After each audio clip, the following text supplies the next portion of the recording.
Let us do it now, 10 seconds. Close the eyes within. If not without and without a word to anyone, turn to the Father.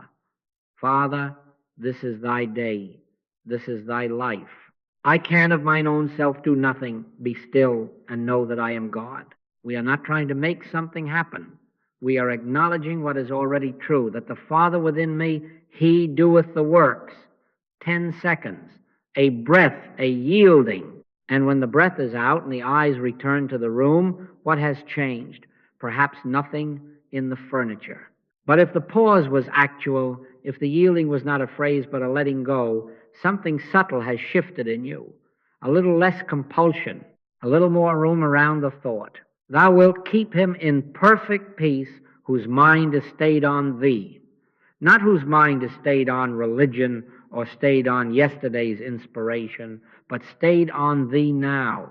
That is the correction implied by actually spirituality is not the language we have learned, nor the moods we have cultivated, nor the memories we can recite of better hours. Wherefore, by their fruits ye shall know them. The proof of spirit is not talk, it is fruitage. And fruitage is not a halo over the head.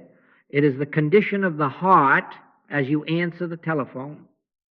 It is the tone that goes out of you when the clerk is slow or the child forgets. It is what happens in your decisions when the figures on the paper shout one thing and a quiet inner no or go arises that you cannot explain.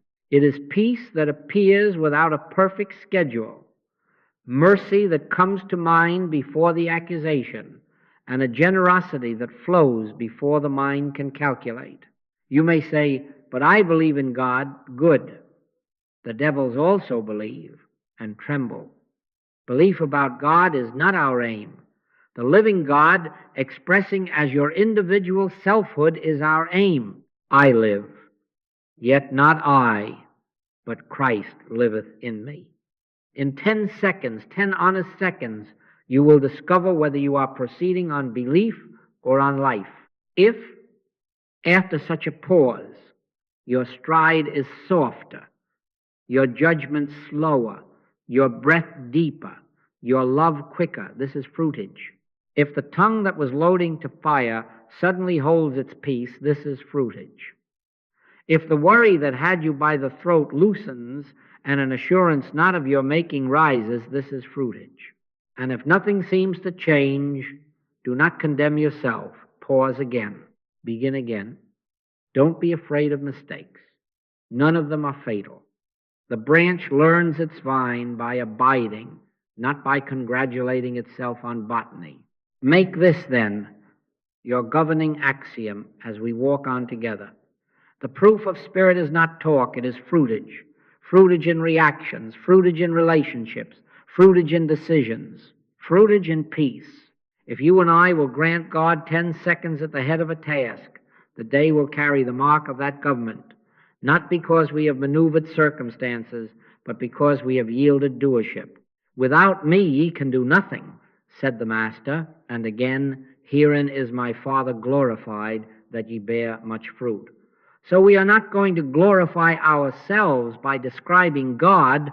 We are going to glorify the Father by letting him live the day as us. And here is the question that will carry us through every hour. Is Christ living my life, or am I merely believing something about Christ? Ask it in the kitchen. Ask it at the desk. Ask it at the hospital bed and in the traffic lane. Pause, yield, and ask. Then watch not your words, but your walk. For the indwelling presence is recognized by what it produces, not by what we profess. Here is the first test, simple enough that a child can do it, and profound enough to govern a life. You begin the day by yielding the doership before the feet find the floor, before the hand reaches for the lamp, before the mind reaches for the list yield. Father, this is thy day, this is thy life. I can of mine own self do nothing. The Father that dwelleth in me, he doeth the works. If we rush past this yielding, it is as if we were going to do something of ourselves, and all the strain that belongs to selfhood attaches itself to the day. If we begin with this yielding, it is as if we have stepped aside and the invisible government has stepped in. In all thy ways acknowledge him, and he shall direct thy path. Let it be practical and repeatable. 10 seconds will do it. 10 honest seconds. Before the telephone, pause. Without thee I can do nothing. Do thou the work. Before a sentence that could injure, pause. Set a watch, O Lord, before my mouth. Keep the door of my lips. Before signing the paper, pause. Not my will but thine be done. Before entering the room, pause. Be still and know that I am God. Do not make a rite of words. Make a place for presence. The issue is not the beauty of the phrase. The issue is the surrender of the doer. If you inwardly hand the keys to the Father, the car will be conducted differently, even down the same streets. And the reason is this. Fruitage begins at the level of agency. If I remain the agent, then all my cleverness, my fears, my hurriedness, my resentments are the sap that runs in the branch, and the fruit will taste of me. If the Father within is acknowledged as doer, the sap changes. I live, yet not I, but Christ liveth in me. Guidance is not added to a self-directed life. Guidance governs a surrendered one. Strain diminishes because the outcome is not riding on me. Attention sharpens because fear is not smearing the lens. Commit thy works unto the Lord, and thy thoughts shall be established. I learned this by failure as much as by faith. There were mornings when I sprang from bed, mind already halfway down the street, and by noon the pile of little frictions told the tale. Then there were mornings when, without making a ceremony of it, I lay still those 10 seconds and consented, Father, thou goest before me. Believe it or not, an email unsent stayed unsent, and the phone I thought I must place rang of its own accord with better provision than I could have demanded. Was it magic? No. It was government, inner government, the Father that dwelleth in me. He doeth the works. So let this be the first sign you seek today. Not perfection, not an unbroken chant, but a genuine turning within before motion. Test it in small places. Before you answer the text, before you correct the child, before you explain yourself, pause, yield. Make the transfer of doership consciously. If you forget, and you will, do not scold yourself. Stop right where you discover the forgetting and begin again. 10 seconds redeems 10 hours. Don't be afraid of mistakes. None of them are fatal. Fear belongs to self as doer. Confidence belongs to God as doer. Thy grace is my sufficiency in all things. You will know the difference, not by a halo, but by lightness in the chest where tightness was, by a quiet no that closes your hand over the tongue you are about to loose, by a go that sends you with no argument into the errand that afterwards proves wise. This is not hypnosis, it is obedience. Not passivity, government. Not the end of work, the end of strain in work. Take no thought for your life. Your heavenly Father knoweth. He knoweth, and when you let him live as you, he showeth. Make a simple rule and keep it today. Make no move, at least, without acknowledging him. 10 seconds before the phone. 10 seconds before speech. 10 seconds before decisions. Say within yourself, without thee I can do nothing. Father, do thou the work. Then step where peace steps. Speak when love speaks. Wait where silence governs. This is the first test. The Spirit living through you begins where personal doership ends, and herein is the Father glorified that you bear much fruit, and that your day bears the mark of his hand rather than the impress of your hurry. Sign number 1 will not wait for a clear desk or a perfect calendar. It comes now, if it comes at all.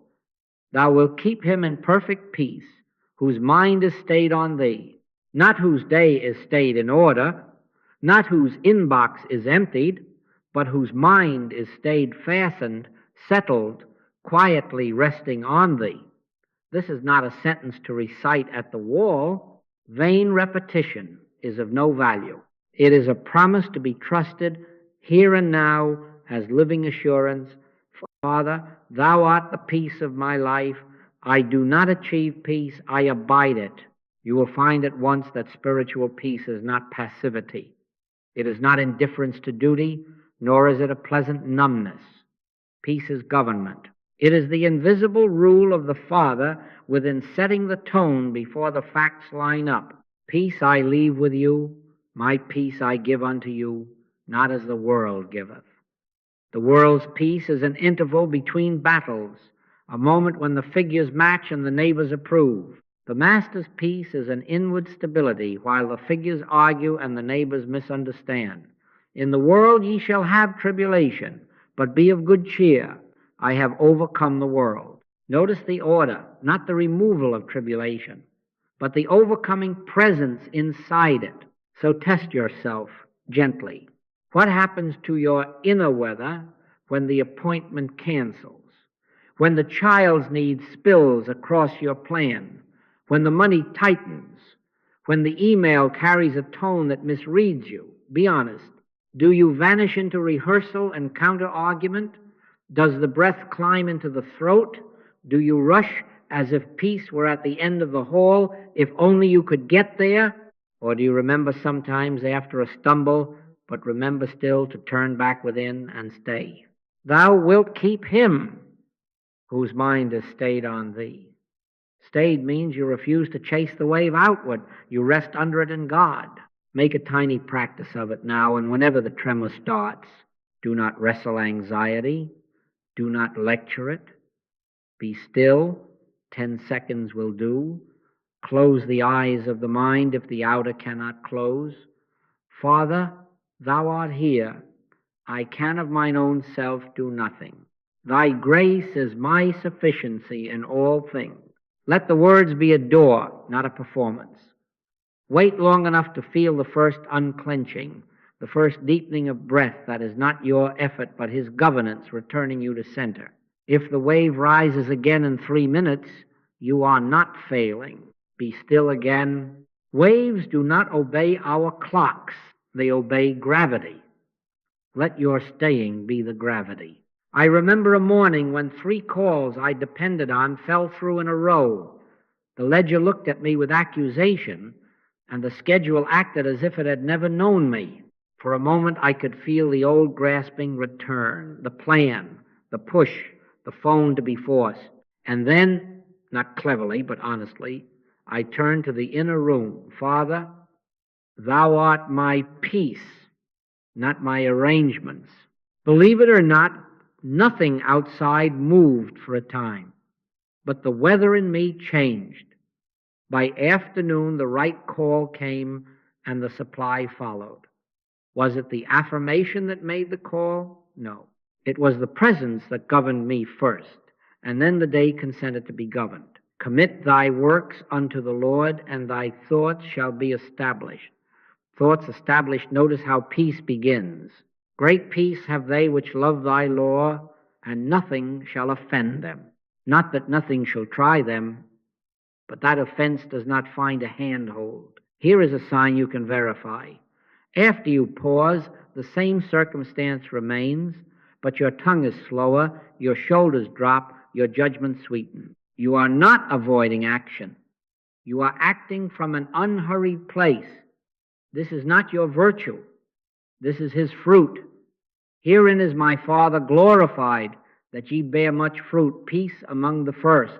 So keep this rule at hand. When the surge starts, stop. Do not bargain with it. Do not demand that the bank account smile before you breathe. Be still and know that I am God. Stay on him, if only by a thread, until the wave passes. Then move in the tone of that peace. If you forget in the middle of the market, start again in the market. 10 seconds redeemed will save 10 hours squandered. For when the Spirit is present, peace ceases to be a prize at the end of a perfect schedule.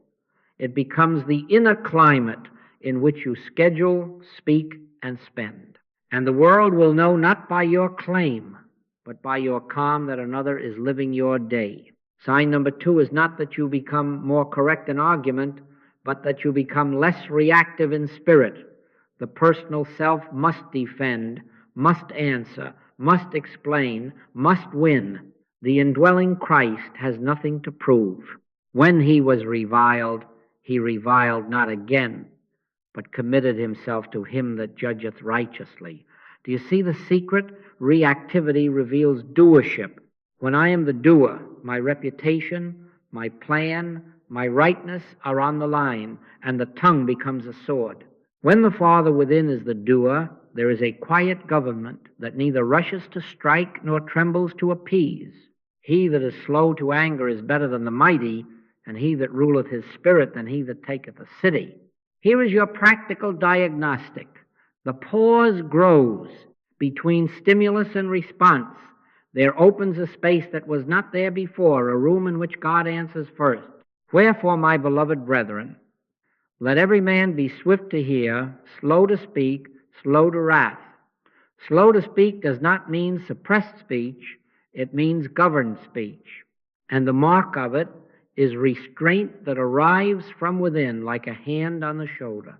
You feel it, and the words that were loading lose their urgency. Sometimes a sentence that would have scorched turns into a soft answer. A soft answer turneth away wrath, and sometimes no answer at all is required. And you discover that silence can be truth's best witness. Make a little liturgy of it right in the mouth of the moment. Father, set a watch before my mouth. Let thy Spirit answer through me. Then do not hurry to fill the air. Wait an honest breath. If peace gives you a word, speak it simply. If peace gives you no word, keep your word in God. This is not passivity, this is government. It is the transfer of agency from the reflex of self to the rule of spirit. And you will know it because the body itself testifies. The jaw loosens, the hands unclench, the heat in the chest cools, the tone lowers. You are present without being provoked. That, beloved, is not your virtue. That is his fruit. The fruit of the Spirit is love, joy, peace, long-suffering, gentleness, goodness, faith, temperance. Temperance is not a gritted teeth morality. It is the presence tempering the edge of self. Do not think this comes without stumbles. Don't be afraid of mistakes and don't be afraid of failures. None of them are fatal. You will answer sharply some morning and hear the clatter of it as it falls between you and a friend. You will feel the prick afterward. Here is the difference. Recovery quickens. Repentance comes without self-hatred. A just man falleth 7 times and riseth up again. You will turn within, even while the words are still hanging in the air, and confess quietly, without thee I can do nothing. Forgive and govern me now. And believe it or not, grace steps into the very sentence you wish you could retrieve. Neither do I condemn thee. Go and sin no more. The apology will not be a performance. It will be a cleansing. The relationship will not be managed. It will be restored by the one who lives your life. I recall a day when a clerk overcharged me and then smiled as if I were the nuisance. The old man in me stood up at once, brief, ready, evidence in hand. In that instant came the inner, no, not a moral lecture, a government. Father, set a watch before my mouth. Let thy Spirit answer through me. I waited one breath, one. The words that came were simple, almost soft, and the error corrected itself without the arm of flesh. Was it my mildness that won the day? No. It was the absence of the self that must win the day. The Lord shall fight for you, and ye shall hold your peace. Watch for this sign today. You will not need to be seen as spiritual. You will not need the last word. You will be content, when needful, to be misunderstood for a moment and to commit your cause to him that judgeth righteously. Measure not your holiness by how right you sounded, but by how free you were from the compulsion to sound right. Make no move, at least, without acknowledging him 10 seconds before the email, 10 seconds before the reply, 10 seconds while the heat rises. Father, set a watch before my mouth, keep the door of my lips, let thy spirit answer through me, then let love speak or let love be silent. Reduced reactivity, increased restraint, that is the signature of another living your life. Herein is the Father glorified not by our sharpness, but by his gentleness governing our tongue. Now watch for the next sign, as gentle as a breeze behind you and as firm as a hand on your shoulder. Guidance comes as an inner no or go you cannot explain. It is not a trumpet, it is not a panic, it does not flatter the self.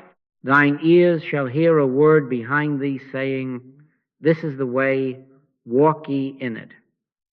The government we have been speaking of first over the tongue, then over the temper, now begins to govern direction. And the mark of it is this: it is simple, it is specific, and it is often inconvenient to our pride. I have known it as a quiet no wait till afternoon, and the very call I thought I must place in the morning came to me at 2, with better terms than I had planned to demand. Believe it or not, nothing in my logic predicted that. I have known it as a go now, and to step into a corridor at the moment I did not want to be seen, only to meet the one soul with the exact key for that day. Was it clever timing? No. It was guidance, not outer voices, not omens in a government. The steps of a good man are ordered by the Lord. This is how you may discern it. It does not arrive as hysteria. It is not accompanied by the breath racing or the jaw tightening. Even when it corrects you, it carries peace with it, the strange ease of obedience before the mind has gathered its arguments. It does not say, show them. It does not magnify your importance, your cleverness, your grievance.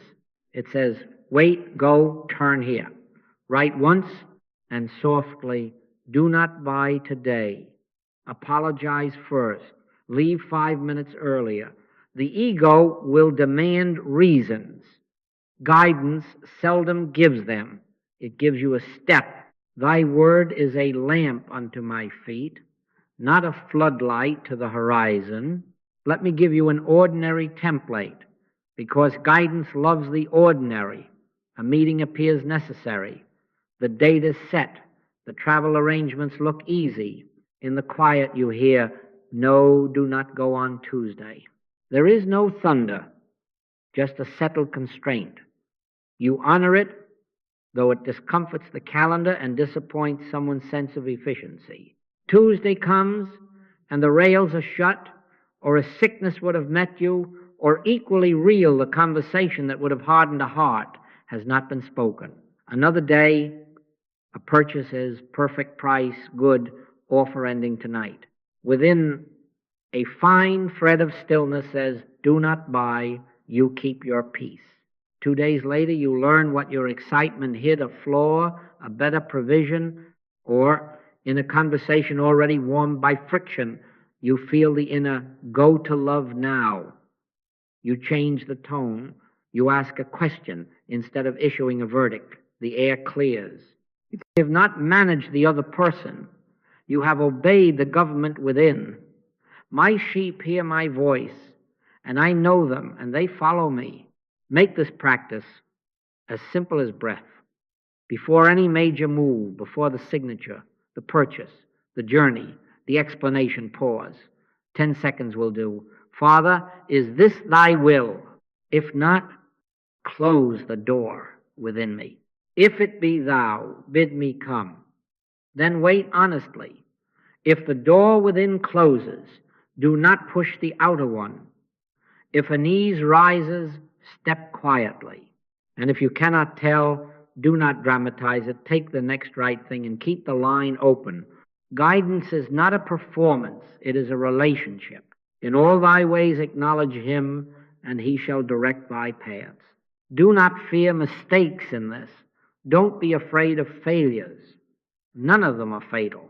If you misread a go that was really your hurry dressed up as holiness, the fruit will show quickly strain, confusion, the taste of self. Stop where you discover it. Father, I can of mine own self do nothing. Govern me now. He restoreth my soul. He leadeth me in the paths of righteousness for his name's sake. Recovery quickens, correction sweetens, the very misstep becomes a lesson in listening. You will know you are under guidance because the result is not only provision but proportion. Things come in season. Conversations open where hearts are soft. Doors that once stuck move as though someone has oiled the hinges. And your pride, the part of you that loves to say, I made it happen, finds itself unemployed. The Spirit living through you begins to govern choices from within, often quietly and specifically. Walk gently with this. Keep your 10-second altar and let the no or the go write your day. Herein is my Father glorified, not by our brilliance at planning, but by his wisdom conducting the steps. Sign number 4 appears when the scriptures cease to be decorations on the wall and become the floor you stand on. Man shall not live by bread alone, but by every word that proceedeth out of the mouth of God. Vain repetition is of no value. Words flung at a problem like stones will not do the work. But if the word is received as promise, accepted, trusted, leaned upon, it becomes life. It gives an inner confidence that does not bluster and does not borrow from mood. Thy word have I hid in mine heart, not pinned to the bulletin board of memory only, but stored where decisions are born. Here is the gentle correction. Do not weaponize Scripture. Do not let the tongue rattle off verses as if they were charms. We do not coerce God with his own sentences. We consent to be governed by what those sentences reveal. The Master did not say, recite often and be safe. He said, if ye abide in me, and my words abide in you, herein is my Father glorified, that ye bear much fruit. Abide is a dwelling word. Live here. Breathe here. Cook your meals here. So take one saying, one promise, and carry it not as a line to hurl, but as the atmosphere of your day. I recommend the red letters for this. The words of the Master have a way of cleaning the glass. Choose one in the morning. My grace is sufficient for thee. Or, the Father that dwelleth in me, he doeth the works. Or, without me ye can do nothing. Or, peace I leave with you. Then, instead of trying to remember all the Bible before breakfast, keep one word close and let it abide you. 10 seconds at the sink, Father. Thy grace is my sufficiency in all things. 10 seconds before the email, the Father within me doeth the works. 10 seconds at the door. If I abide, I shall bear much fruit. Not to impress heaven, to yield to heaven. How will you know the difference between quoting and leaning? By fruitage. When a promise is leaned on, panic slows. The pulse of hurry eases. You find yourself willing to wait for the inner no or go because the outcome is not hanging on your wit. It is resting in a word that has already declared sufficiency. Thou wilt keep him in perfect peace whose mind is stayed on thee.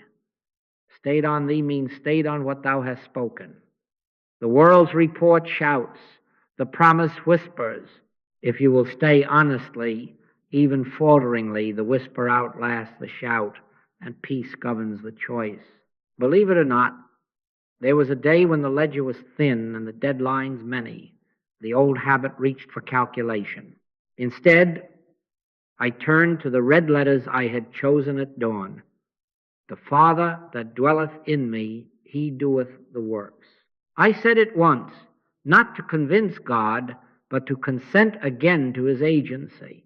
I made no heroic plans. I kept the next right appointment and refused to decorate worry.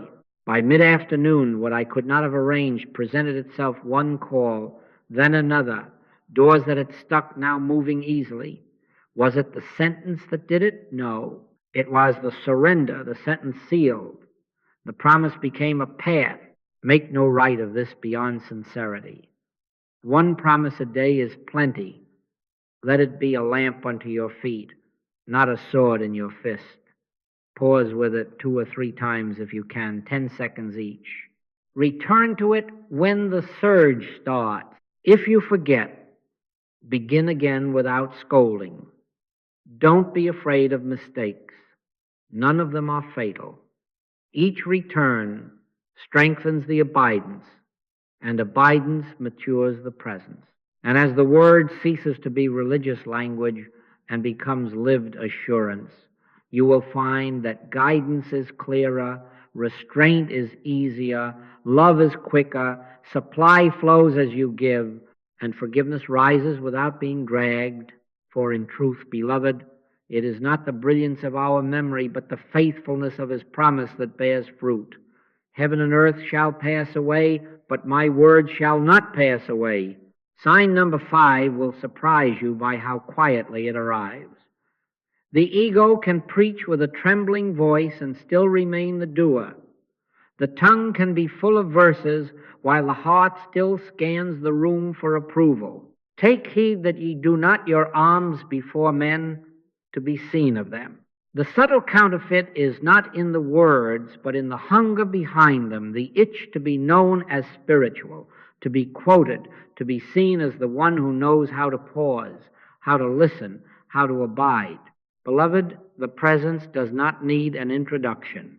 When the Father within is the doer, the scent of self-promotion fades without a fight, and a light anonymity appears, a relief when credit passes you by, because not I is ceasing to be a phrase and is becoming a lived identity.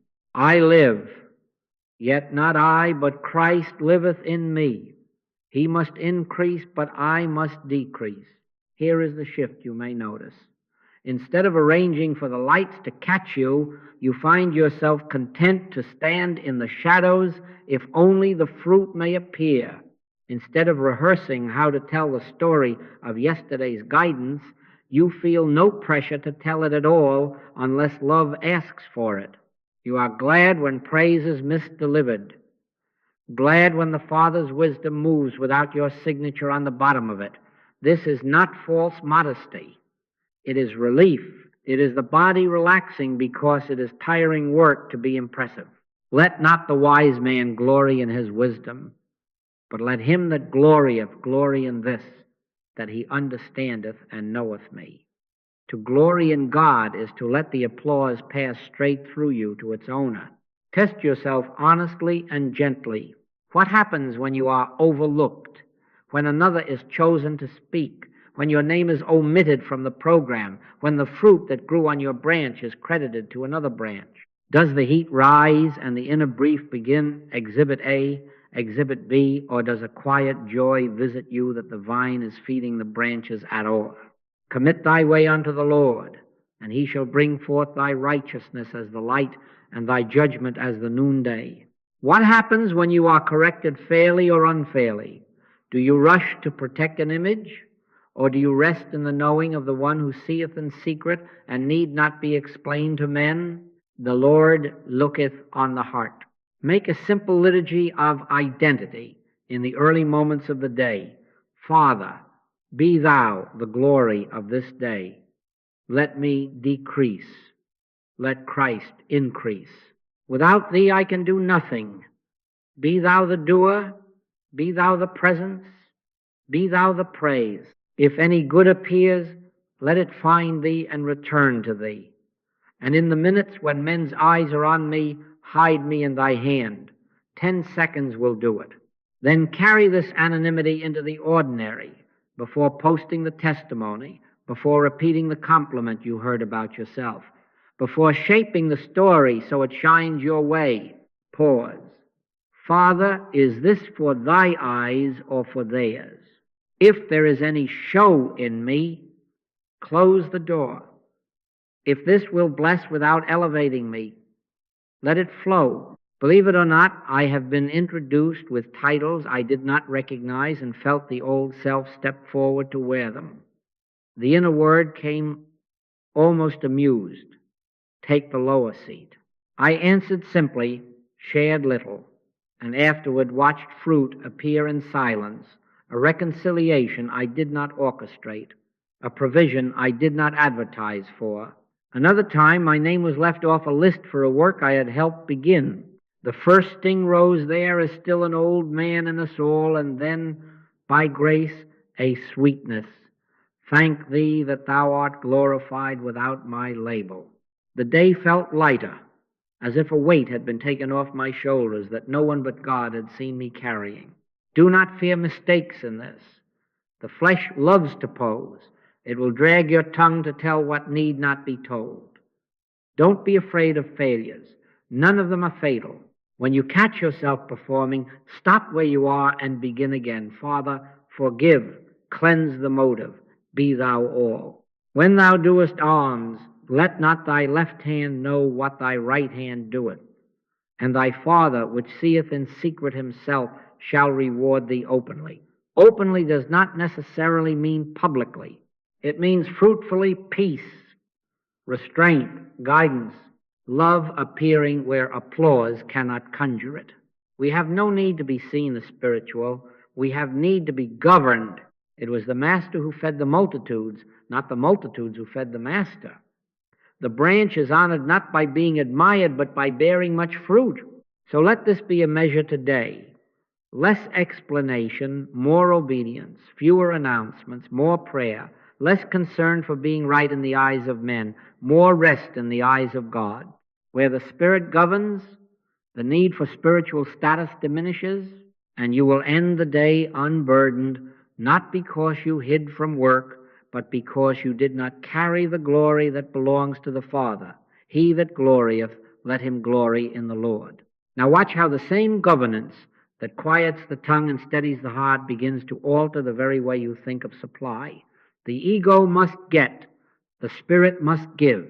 When the Father within is the doer, life turns from grasping to flowing, from clutching to sharing, and the evidence is as simple as breath.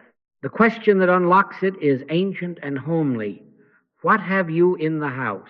Not what do you hope to receive, not what might arrive if only men were kinder, but what is already within reach: 2 drops of oil, 5 loaves and 2 fishes, a word of encouragement, 10 minutes of attention, a skill you have carried for years, an apology long delayed, a little money not yet spoken for, a prayer you can pray without announcement. Tell me, what hast thou in the house? And she said, Thine handmaid hath not anything save a pot of oil. Here is the law of multiplication in the kingdom. Break and divide. The master took bread, blessed, brake, and gave. They did all eat and were filled, and they took up of the fragments 12 baskets. The increase did not precede the sharing, it followed the breaking. Nothing must come to you. Everything must flow out from you as the activity of the infinite within. All that I have is thine. This is not poetry, it is governance. The storehouse is not outside. The storehouse is the Father within, and his nature is overflow. My cup runneth over. When you consent to be the outlet, the spring proves itself by flowing. When you clamp down and compute and hoard, you choke the very proof you pray for. Believe it or not, you will feel this as a change in motive before you see it on paper. The panic of depletion loosens. You give quietly, proportionately, cheerfully, and the odd arithmetic of heaven starts to write your ledger. He that watereth shall be watered also himself, not as a bargain struck with God, as if you had made a trade, but as the fruit of a nature unveiled. I remember a week when the outward figures urged caution that smelled of fear. In the quiet, the inner go rose toward a small need close by. It was not much. It felt like 2 drops of oil. I obeyed without a speech. No trumpet, no note. That very afternoon, not always the same day, but that day it was the clenched place in me opened, and the provision that mattered first came as peace. By evening a fee long delayed appeared without my chasing it. Was it the coin that pulled the fee? No. It was the flow that proved the source. Give, and it shall be given unto you. Good measure, pressed down, shall men give into your bosom. Notice, shall men channels give, but the giver is God, and the law is outflow. Make this a living liturgy, simple as 10 seconds. Before you ask for anything today, pause and ask another question. Father, what have I in the house, and where wilt thou have it flow? Inventory your day in his light, love, time, attention, forgiveness, skill, or money. Do not despise the small measure. Heaven seems to enjoy beginning with a widow's pot. Then break and divide. Let something go out without announcing it. A sincere encouragement to the soul across from you. Practical help that cost you an hour you thought was yours. A quiet gift that has no return address. A sincere apology that restores the flow of love where resentment had dammed it. When thou doest alms, let not thy left hand know what thy right hand doeth, and thy Father which seeth in secret shall reward thee openly.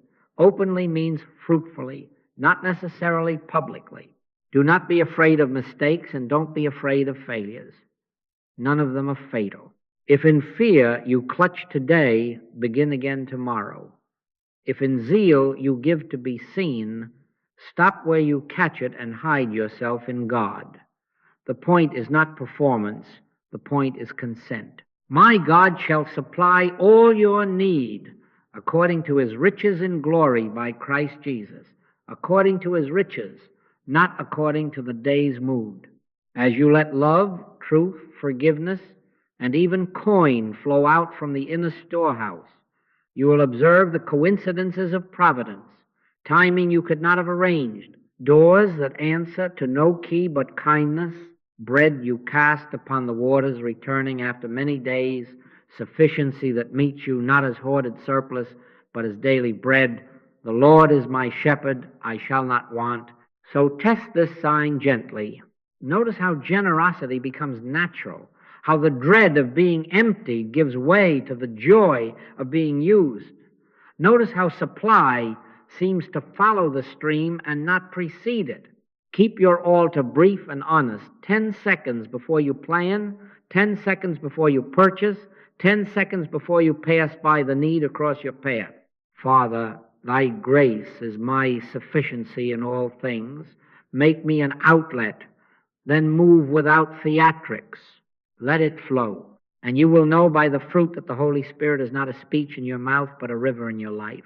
Sign number 7 appears in the field where most of us have tilled the soil with tears. You forgive faster because you remember what you are.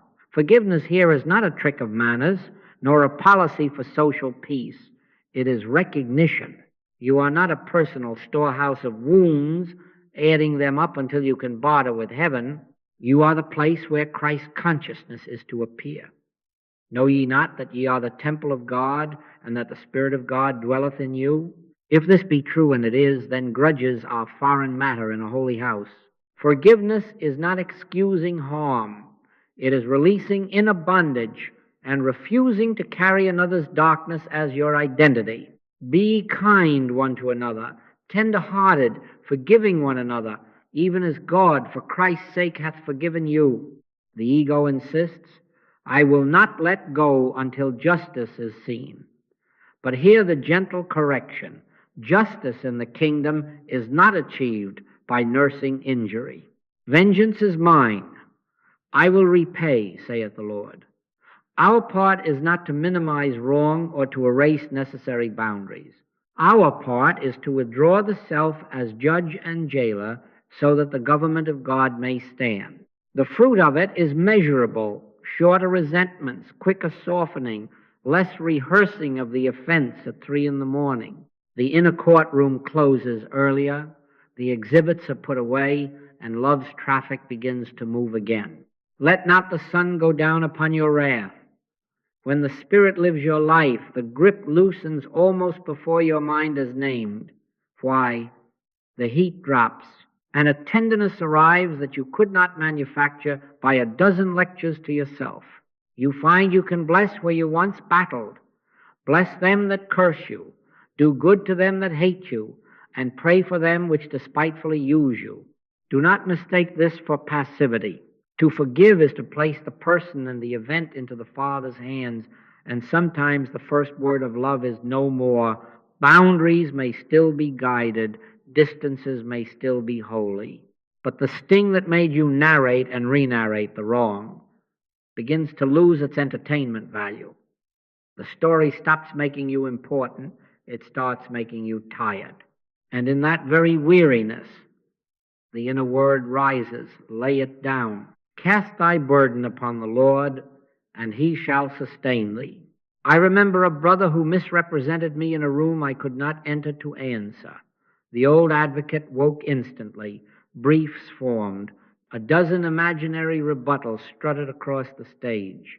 In the middle of the parade, an inner no, not scolding, governing, Father, thy grace is my sufficiency. Reveal thy child here. Set me free. I obeyed quietly. The first miracle was inward. The storm stilled. The second was outward, but not theatrical. 2 days later, the man telephoned with a softened tone, not to apologize grandly, but to ask an honest question that opened the door to truth. Was it my restraint that manipulated an outcome? No. It was the absence of self as punisher that made room for God as governor. Be not overcome of evil, but overcome evil with good. Here is a practical diagnostic you can carry. Watch for the reduction of rehearsal. When you catch yourself telling the tale again in your head or to a friend, pause. 10 seconds will do. Father, reveal thy child here. Let love flow out. Set me free. Name the soul before you, not as enemy, not as teacher of your patience, but as thine. Refuse to decorate the injury. Refuse to narrate the wrong into your identity. You are not the sum of what was done to you. You are the transparency through which Christ appears. Charity suffereth long, and is kind, thinketh no evil. As you release, you will notice the body testify. The breath evens, the jaw slackens, a curious warmth returns to the chest. That is not psychology only. That is governance. That is the Spirit loosening the knot and restoring the flow. Do not be afraid of mistakes, and don't be afraid of failures. None of them are fatal. You will pick up the offense again. We all do. The gift of the Spirit is that you will put it down sooner. A just man falleth 7 times and riseth up again. Each rising will be quicker, more honest, less dramatic. You will apologize without performance when you have retaliated. You will ask forgiveness without rehearsing your defense. You will bless your offender in secret, and thy Father which seeth in secret shall reward thee openly. Openly meaning fruitfully, not necessarily publicly, with a peace you could not have purchased, and a courage that is not belligerent. Let us make this a living practice now. Bring one name to mind, the very one your heart resists. Do not adorn the tale. Simply hold the face. Pause. Father, reveal thy child here. Let love flow out. Set me free. If there is any darkness in me that wants to keep this chain, dissolve it. Be thou justice, be thou mercy, be thou the government in both our lives. Now release the person into God. If a step is required, an apology, a boundary, a restitution, the same presence will give the no or the go. If no step is shown, keep the flow and lay down the case. You will know the Spirit is living through you when love's river resumes its course where a dam once stood. The grip of resentment loosens. The heart is light, not because the past has been edited, but because your identity is shifted to the one who cannot be bruised. Forgive us our debts as we forgive our debtors. As that prayer moves from the lips to the life, Relationships are restored not always to their former shapes, but to the government of peace. And peace is the fruit that tells the truth. Here, in this heart, another lives. Sign number 8 arrives as a hush in the soul and a governance at the lips. You sense when to be silent, and your silence has power. This is not shyness, and it is not strategy. It is the fruit of another living your life. Be still and know that I am God. When the presence is active, restraint appears not as repression, but as worship. You discover there are moments when argument would only fertilize discord, when explaining would only tighten the knot, when correcting would merely provoke more heat. The inner word says, no, stand still and see the salvation of the Lord. And you find that your quiet carries a weight beyond opinion, for it is not vacancy, it is trust. Let us make the distinction plain. There is a silence born of fear avoidance dressed in prudence, a shrinking that refuses the cost of love. That silence keeps you small and leaves a sour aftertaste of cowardice. Then there is spirit silence, an obedience that trusts the Father's operation and refuses to make flesh an arm. Spirit silence has warmth, not frost. It holds the other in love, while it withholds a word that would only feed the fever. The Master showed us. He was oppressed and he was afflicted, yet he opened not his mouth, as a sheep before her shearers is dumb, so he openeth not his mouth. And again before Pilate, he answered him to never a word. And the governor marveled. This is not capitulation. It is spiritual government. It says, the Father within me doeth the works. I will not take the case out of his hands by flooding it with my speech. Test yourself gently. Do you feel compelled to manage perceptions, to win debates, to fill every quiet with explanation so none may misread you? Compulsion betrays fear. Freedom waits upon the inner witness. Let every man be swift to hear, slow to speak, slow to wrath. Are you hurrying to correct before you have prayed, to teach before you have loved, to defend before you have asked if defense is yours to do? Set a watch, O Lord, before my mouth. Keep the door of my lips. It is a good liturgy to keep the door locked until the governor turns the key. Believe it or not, I have sat in meetings where the facts bent like reeds in a storm, and my name went with them. The tongue climbed the stairs to the balcony, ready to deliver its careful speech. In the pause, the 10 seconds we have spoken so much about an inner no, not harsh, not timid governing. Father, if there be any word in thee for this hour, give it, else be thy silence in me. The meeting ended with no rebuttal. Days passed. Then, without my prompting, one who had spoken most freely sent a note. I overstated, I was unkind, and the door that argument would have barred swung open on its own hinges. Was it my silence that managed an outcome? No, it was the absence of self as manager that allowed the Father to manage. In quietness and in confidence shall be your strength. Do not mistake this for a rule never to speak. There is also a time to answer. A word fitly spoken is like apples of gold in pictures of silver. Spirit silence prepares the ground. Spirit speech plants the seed. The difference is in the atmosphere of the word that forms within you.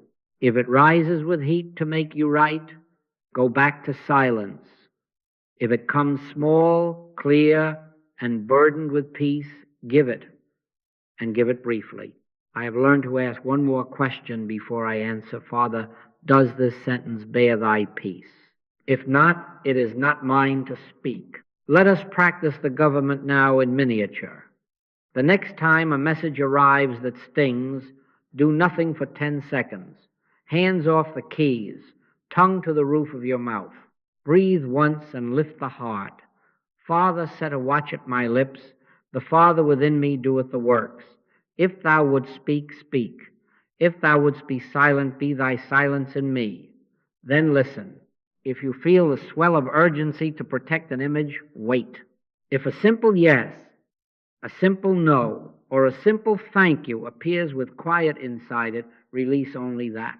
Answer not a fool according to his folly, lest thou also be like unto him. And again, answer a fool according to his folly, lest he be wise in his own conceit. How shall you know which? By the fruit in your spirit, peace or pressure. Do not be afraid of mistakes and don't be afraid of failures. None of them are fatal. If you speak when you should have been quiet, apologize without performance and return to the watch. If you kept silence where love asked for voice, speak now without drama, with peace, and begin again. Heaven is patient with learners. Each time you yield the doership, the tongue becomes less a weapon and more an instrument. Even a fool, when he holdeth his peace, is counted wise. But you are not a fool posing as wise. You are a branch learning the government of the vine. And this will be the sign unto you. Your silence will begin to alter rooms. The escalation that used to meet your explanations will fail to find fuel. The arguments that expected your counterpunch will lose interest. Those around you will feel, without naming it, a presence more authoritative than loudness. Your children, your colleagues, your adversaries even, will notice that your quiet is not withdrawal, it is weight. They will feel safer around your words because they are fewer and truer. And you will end the day with a rested heart, having spoken little and loved much, governed not by fear, but by the Father within, whose hush is holy and whose whisper is enough. Thou wilt keep him in perfect peace, whose mind is stayed on thee. Sign number 9 meets us where influence is often most abused.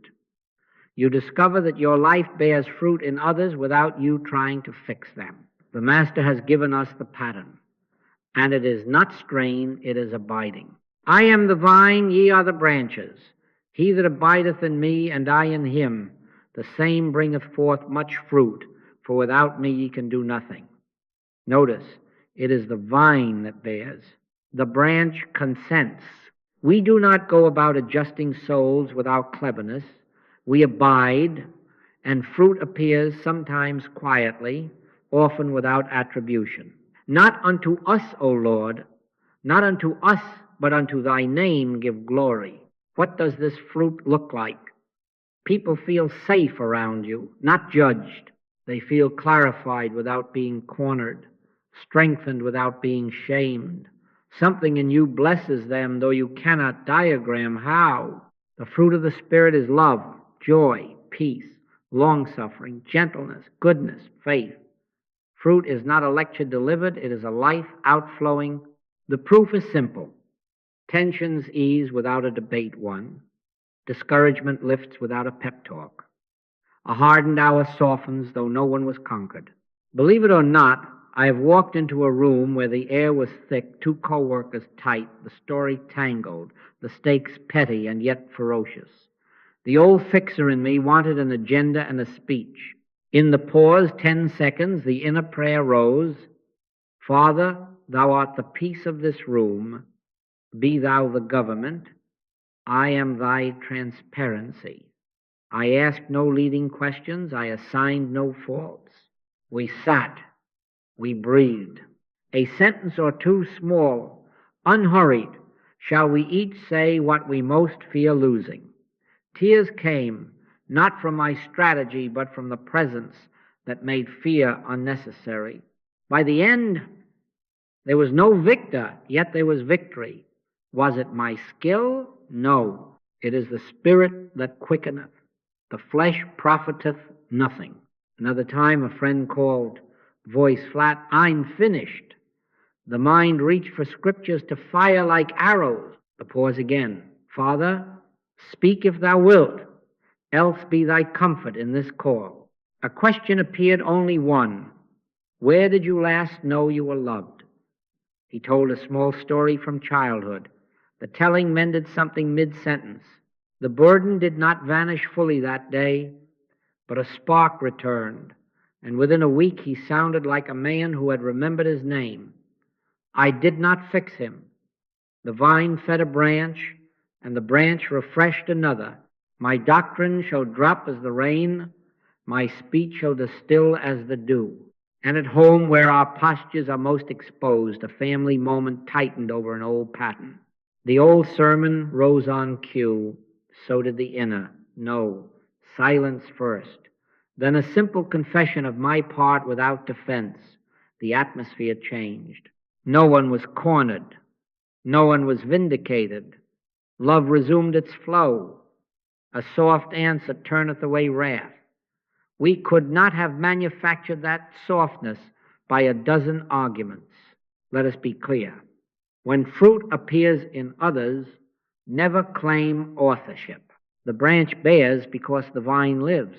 Make a liturgy of it as you enter any conversation, home or marketplace. 10 seconds, Father.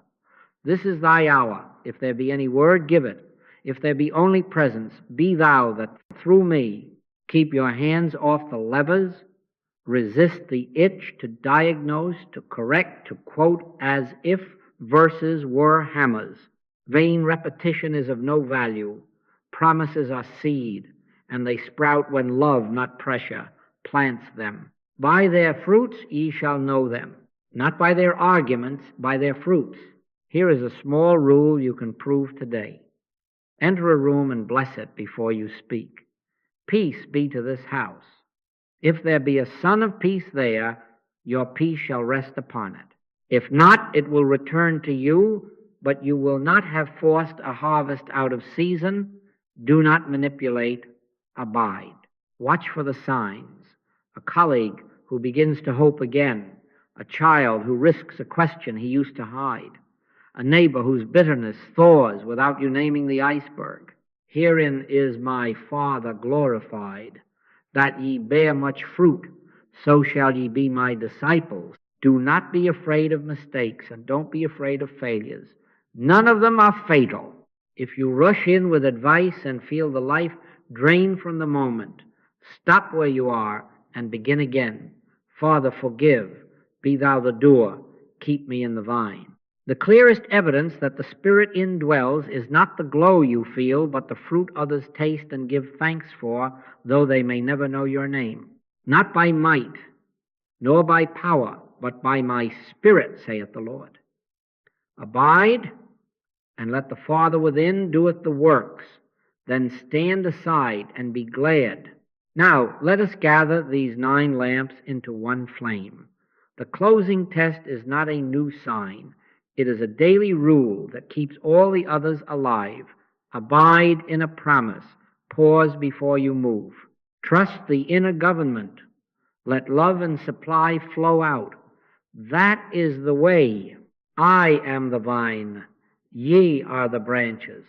Without me ye can do nothing. And the reason is this. The Spirit is not proven by our speech, nor by an hour of glow, but by fruit, peace within, restraint in the tongue, a quiet know and go, forgiveness that rises faster, supply that moves from getting to giving, and a life that blesses without managing. First, abide in a promise. Choose one each day small enough to carry, strong enough to carry you.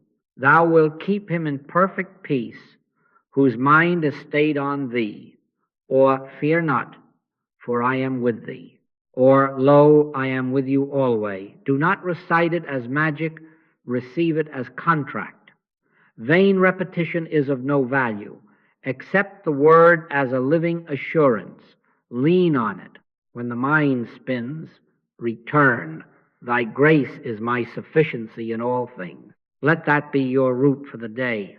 Second, pause before action. Set 2 or 3 brief periods, morning, midday, evening, 2 to 5 minutes each. Nothing elaborate. Hands open, heart lifted. Father, this is thy day. The Father within me doeth the works. Between these anchors, sprinkle the road with 10-second acknowledgments before you answer a message. Open a door, spend $1, enter a room, speak a hard truth, or withhold a word. 10 seconds will expose the difference between belief about God and God living as you. In all thy ways acknowledge him, and he shall direct thy path. Third, Trust the inner government. Watch for the quiet no and the unforced go. Let peace, not pressure, be the umpire. If the sentence forms without the weight of peace, hold it. If silence comes warm, not cold, let it rule. If correction is needed, let it be brief and bathed. If a boundary is holy, set it without drama. This is not passivity. It is obedience. Be still and know that I am God. The fruit will tell you the truth. Less reactivity, more restraint. Guidance that does not need an argument to defend it. Fourth, let it flow. Ask each morning, what have I in the house? Then break and divide. Let love, truth, forgiveness, attention, and even coin flow out from the inner storehouse. Nothing must come to you. Everything must flow out from you. He that watereth shall be watered also himself. You will find the arithmetic of heaven writing your ledger, sufficiency meeting you as you move, daily bread on the day it is bread, not a warehouse of tomorrows you must guard with fear. Now, do not be afraid of mistakes, and don't be afraid of failures. None of them are fatal. You will rush past your pause. You will speak when silence was king. You will clutch when outflow was the key. Stop where you are and begin again. A just man falleth 7 times and riseth up again. It will be the degree of your devotion, not your talent, that ripens the fruit. Here is your evening test, 60 seconds before sleep. Ask gently, not as a judge, but as a gardener, where did peace appear today without a perfect schedule? Where was I less reactive? Where did a no or go guide me? Which promise carried me? Did I release the need to be seen as spiritual? Where did supply flow outward? Whom did I forgive faster? Where did my silence have weight? In whom did fruit appear though I did not fix? Bless what you see. Do not grade it. Thank the Father within who did the works.